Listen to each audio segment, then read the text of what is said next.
Daily Devotion with Pastor Balla for July 15, 2020.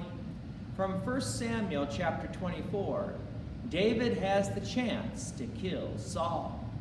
Let's begin with verse 2. Then Saul took 3,000 chosen men out of all Israel and went to seek David and his men in front of the wild goats' rocks. Verse 3. And he came to the sheepfolds by the way, and there was a cave, and Saul went in to relieve himself. Now David and his men were sitting in the innermost parts of the cave. And the men of David said to him, Here is the day of which the Lord has said to you, Behold, I will give your enemy into your hand, and you shall do to him as it shall seem good to you. Then David arose and stealthily cut off a corner of Saul's robe. David had the chance to kill Saul, to end this constant cat and mouse chase, but he didn't. Instead, David only cut off part of the robe. David explains after his men kind of question what's going on here. Verse 5, And afterward David's heart struck him because he had cut off a corner of Saul's robe. He said to his men, The Lord forbid that I should do this thing to my Lord, the Lord's anointed, to put out my hand against him, seeing he is the Lord's anointed. Wow, this is an important lesson for all of us to learn. Saul was still the king. Yes, David was anointed to be the next king, but David is patiently waiting for the Lord to take care of this transition from one king to another. For us, we need to ask ourselves, when we get angry at our leaders, are they still not our elected leaders? The answer is yes. We can choose not to vote for them, that's your right, but regardless of whether we agree with them or not, they are still our leaders, and they still deserve the respect that the position of leader holds. We don't go about killing our leaders just because they do something against us. Verse 7. So David persuaded his men with these words and did not permit them to attack Saul.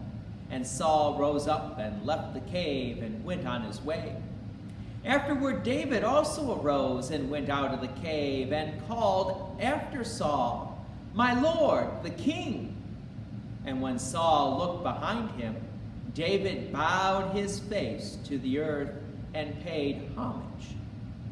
David still had respect for Saul, as he is king. So David treated Saul as the king.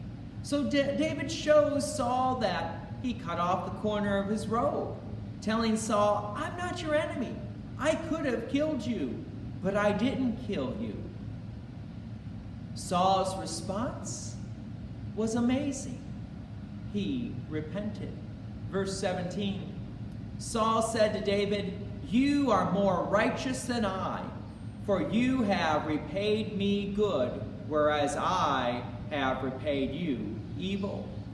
And now, behold, I know that you shall surely be king, and that the kingdom of Israel shall be established in your hand. Swear to me, therefore, by the Lord, that you will not cut off my offspring after me, and that you will not destroy my name out of my father's house. And David swore this to Saul. Then Saul went home, but David and his men went up to the stronghold. Saul now realizes that, yes, David is a righteous man, and that he would also be king. He publicly said it. David also realizes that God is in control, and David trusts God. So when the time is right, David will be king, but in God's time, not David's. Likewise, we also need to trust in God, even when we see the things of this world going a direction that we don't like. Like David, we also need to be patient. and continue to trust in the Lord God Almighty.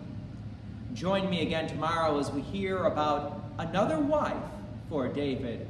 But then what happened to the first one?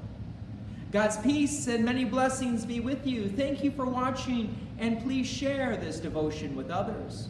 If you have enjoyed these daily devotions, please consider making a donation to Peace Lutheran Church, 24024 West Main Street, Plainfield, Illinois, 60544. Thank you again for watching.